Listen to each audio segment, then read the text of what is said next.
Now I was talking about August 5th, that day when she gave me this song. I told her, "Why do you give me a song, Grandma? Why? I don't go out anymore. I don't need a song." She didn't bother about what I was saying. She still gave me the song. So that's why I put the song in the drawer. I said that I didn't want to do meetings anymore. From August 5th to October 13th, I didn't have any more interlocutions. Oh, what a relief. Oh, I said to myself, I'm free again. I've done my best now. I've made her loved, and I will continue. But I thought raising a family was enough.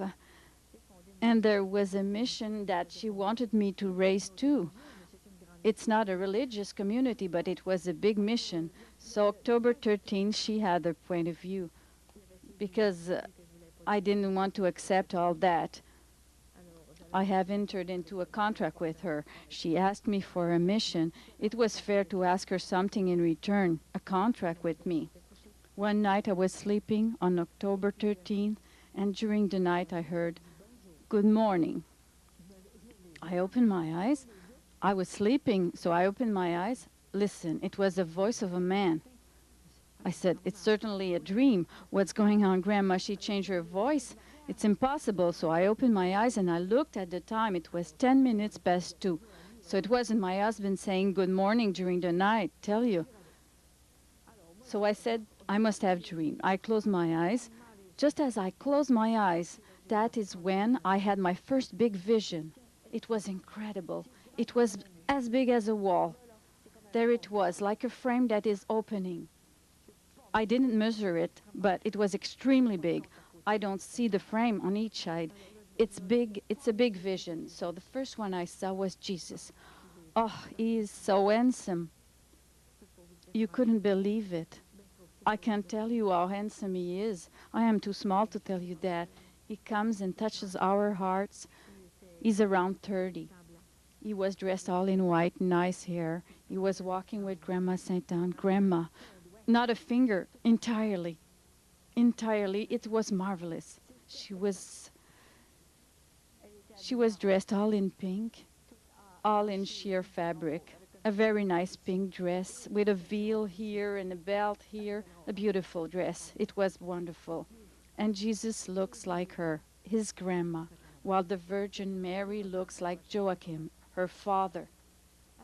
Oh, it's impossible. We can't say how handsome he is. So it's him who talked first. He said, "Colette, thank you, thank you, thank you," 3 times.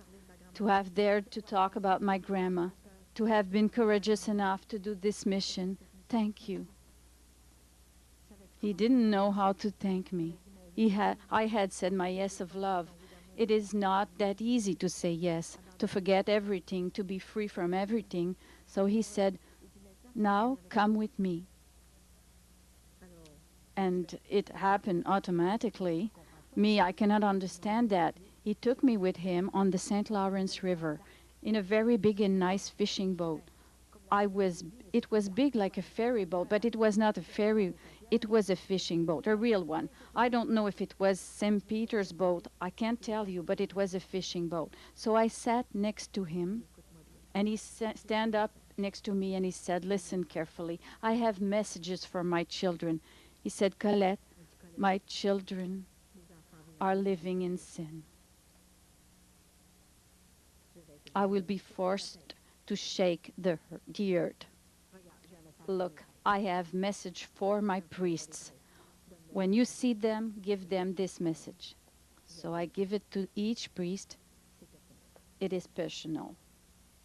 Each time that I give it, the priests smile.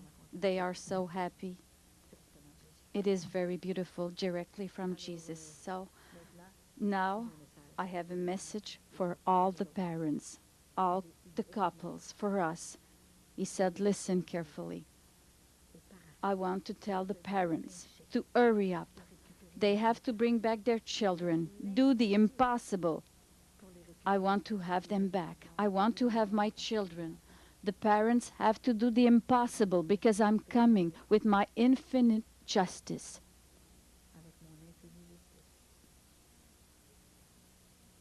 as well as my infinite mercy. I'm coming, and it is urgent. He said, listen carefully. The parents have to tell them the truth completely. It is not enough to pray for them, not enough. The prayers are certainly very good, but we need to do things. He said, listen, I've been on earth, and during 3 years, what did I do? I founded my church, and he was so handsome. He had such a beautiful voice. His voice was marvelous. I've healed 6 people. I've risen people from the dead. He said, I've taught so much. I even threw the salesman out of the temple. I told the truth. He told me 7 things. I told the truth so much that they crucified me. They killed me. He said, look at my prophet John the Baptist. What did he say to Herod? He said to Herod, a king who was going on by the street, not a sister, not to a child, but a king. He said, look what John the Baptist has done. He said to Herod, you cannot stay with your sister-in-law because you're committing adultery. So he said the truth, and what happened? They cut his throat. And me, in my little head, I thought, if I say the truth, what will happen to me? You know, I couldn't speak with Jesus. He was talking all the time. I was not able to say a word. Whereas with Grandma, I can argue a bit. You know, I can talk a little, but with Jesus, not a word. I was not able to say a word, but thoughts were turning in my head. I'll never be able to say the truth like that. Who am I to tell people the truth? I'll stay home. I won't say that. So I was a coward. I stayed 3 years at home. I didn't say a thing about that. I was not able to speak about that. Grandma, she waited until the year of the family to get out of the basilica because it is a mission for couples now that my husband is with me. So she waited until 1994, the year of the family, on the 3rd of July, to get out of the basilica to come to tell me that I have to say Jesus' messages. I was no longer able to say it correctly. And on June 12th last year, it was Mother Mary herself that came to tell me how to say it right. So there are visions of Grandma Saint Anne and Mother Mary also, both of them, one at a time. Because she said to me, I don't want to be separated from my daughter Mary anymore. I want to enter everywhere my daughter goes. I want to be there in the communities, in the churches, in the cenacles, everywhere. Don't be ashamed. I want to tell you about my daughter Mary and to tell you about myself too. Because it is me who brought her to life, and it is because our Father in heaven have chosen this couple, Joachim and I, to bring up Mary the Immaculated, and my blood flows in the veins of my grandson Jesus. We are both mothers of Jesus, and he allows us to come to help you on earth, to convert you. Grandma said, I want to bring back my children, my grandchildren into the heart of Jesus. So Jesus kept on talking. He said, we have to tell them the truth with love and tenderness because it's time. It's sure that we have to be careful. He said, our Father, my Father lent you the children. He didn't give them to you. He lent them to you to have them back for his own great glory. And you let them sin in your own house because you are afraid? I took that for me too, don't worry. You are scared to lose their friendship. You are afraid to hurt their feelings. Poor little ones. You are so afraid to lose them that you will lose them anyway, because when I'll come back to shake the earth, they will die anyway. So it is better for you to tell them. Go and tell the parents. Oh, who am I? It was so hard to tell that to parents, to risk being knocked down. It took a grace from heaven to make me do this, because I didn't want to do this. I felt good staying home. She gave me everything. She healed me, all my body. She gives me all I want. It is incredible, everything I ask for. I've got my friend here who knows. She gives me everything I want, and she will keep on giving it to me. I could have stayed home. But I went by love, by obedience, for you, all for my brothers and sisters, all the people that I meet. In church halls, it is full of people when I go there. And I receive sometimes at least 50 to 60 persons a day. Try that. Not a doctor can do that. I think not even a priest can do that. I receive them for 10 or 15 minutes each, and I pray on them, and the Holy Spirit surrounds them, and Grandma is there to give them solutions, to help them, to relieve them in their pain. I am never tired. You can see that it comes from heaven. So Jesus kept on talking and talking, but I was unable to tell him, I can't do that. So he gave me a message for youth. Love them. Tell the parents to love their children, to tell them the truth, and to tell them what they have to do to go to heaven. It is not a party time here on earth. It is a pilgrimage on earth. We spend a few years, 50, 60, 80 years. I asked a 95-years-old man, an handsome man, I said, "Sir, tell me, did you find those 95 years long on earth?" "Poor ma'am, I just arrived and I have to leave." "So it is not too long, but eternity is long." So Jesus said, if you want to have your children in heaven, do something. Do like I did. You won't be crucified, but do it. Help them. If there is nothing to do, pray. But not only a day. Pray all day long to help Jesus through Grandma Saint Anne and Mother Mary to put someone on their path. Sometimes it takes only a word, a little sentence that long. They are shaken inside. I've seen a lot of them who come to see me, who live in adultery. They lived together before marriage. They lived in sin. I know 7 couples who came crying, and they said, we cannot stay like this anymore. After your conference, it's hurt. We can't continue. They convert themselves, and they get married. Sometimes happens each time that I go somewhere. You know, we can't live in sin. Jesus loved the sinners. It is the sin that he doesn't like. So he said, I gave you all you need to save your soul. Heaven is very big. Right now, heaven is empty. Oh, at that moment, I didn't understand. Because my little children are on the wrong side of the road. We must warn them quickly.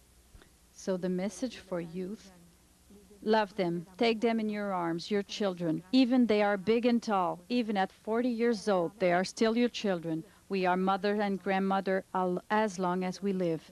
And tell them that you love them and that it is their sins that you hate, that you want them with you in heaven. And if they continue to follow that road, they won't be with you in heaven. You know, we didn't make the commandments. It is God the Father himself. He can't get rid of him. So we have to talk about that. And he said, it is like a fashion. Youth are so afraid to be ridiculous in front of others that it's going to be pride. Yes, pride will be the world's downfall because they are afraid. So they have to do like others. Everybody does it, do it too. In 1995, there is no more sin. This is not true. Once I was talking to some young people, so I was talking to them. What's the hurry? Who forces you? The second, the third time you see your girlfriend, you need to sleep with her. What is this? I said, listen, children, you risk to lose your eternity, but it doesn't make sense. A little piece of skin that it will rot. I said, you risk your eternity when you'll have all the time after marriage. You may even become bored. I know that it doesn't make sense now, but you'll have an accident. You don't know what may happen. You don't know how long you will live. Will you have the strength to ask forgiveness to God after you lived in sin? Some wake up and say, it is true what you are saying. We are unable to live like that anymore. Some say, where does she come from? Does she have a hole in her head? She's crazy. You see, but maybe. When they will be on the other side, they will see what will happen. When the dark days will come, they will no longer think that we are crazy. It is like that. And he kept talking to me. And when we came back after those hours, he showed me the cataclysm that will happen. I won't tell you about it, but don't be afraid. When we are with Jesus, the Virgin Mary, the Holy Family, don't be afraid. You are in the state of grace. There is no danger for you. But I saw it. He showed me everything that will happen.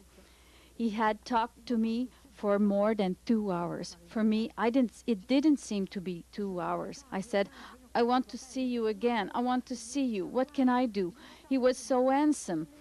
I wanted to see him forever. I closed my eyes again and I saw him again with Grandma, with a beautiful smile. You can't forget a smile like that, both of them. Now, to reward you, look what I will do. Look, my mother will come and she will sing for you an Ave Maria 7 times, and you will sleep. So Mother Maria arrived. Oh, she's about 18, all dressed in blue, nice golden shoes, a little pink bow. She looks like Joachim. She wears short hair, about this long, black hair, a beautiful veil. She is so beautiful. So she sang to me a lovely Ave Maria from heaven. She sang to me only the refrain. November 7th, she gave me the verses. I was in Florida. So imagine. I thought maybe the vision was too long. They didn't have the time to give me the verses. In my simpleness, I thought it could be that. Other beautiful things will happen soon.